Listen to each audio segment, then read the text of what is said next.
রান্নার পদ্ধতি কিছুটা চেঞ্জ করলেই সবসময় দেখা যায় রান্নার স্বাদও অন্যরকম হয়ে যায়, একদম ভিন্ন রকম টেস্ট পাওয়া যায়। তো আজকে একটু ভিন্ন রকম করে রান্না করার চেষ্টা করলাম। আলু আর পটলকে ভেজে তারপর আমি কই মাছ রান্না করব। এই রান্নাটা করতে যেহেতু একটু সময় বেশি লাগে আর সকালে যেহেতু সময় একদমই হাতে কম থাকে, সেই জন্য এভাবে বেশিরভাগ সময় রান্না করা হয় না। কিন্তু আজকে খুবই ইচ্ছা করতেছিল যে একটু খুব ভালোভাবে মশলাদারভাবে রান্না করব।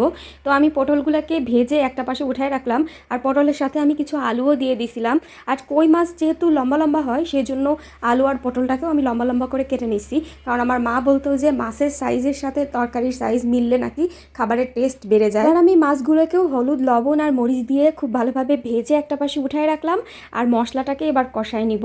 আমি প্রথমে পেঁয়াজটা একটু হালকা ব্রাউন করে ভেজে নিয়ে তার মধ্যে মশলা দিয়ে সামান্য একটু পানি দিয়ে মশলাটাকে খুব ভালোভাবে কষায় নিছি।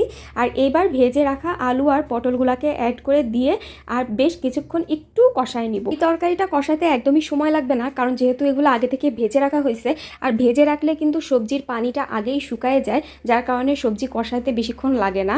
আর এইবার তরকারি কষানো হয়ে গেলে আমি এর মধ্যে মাছ অ্যাড করে ঝোলটা অ্যাড করে দিলাম। আর এই রান্নাটা লাস্টের দিকে আমি অ্যাড করে দিছি ভাজা জিরার গুঁড়া, যার কারণে একটা খুব সুন্দর ফ্লেভার আসছে। তরকারি রান্নার জন্য এত সময় ব্যয় করার মতো সময়ই তো আমাদের হাতে নাই, তারপরেও মাঝে মাঝে এভাবে করলে অবশ্যই খুব মজা হয়।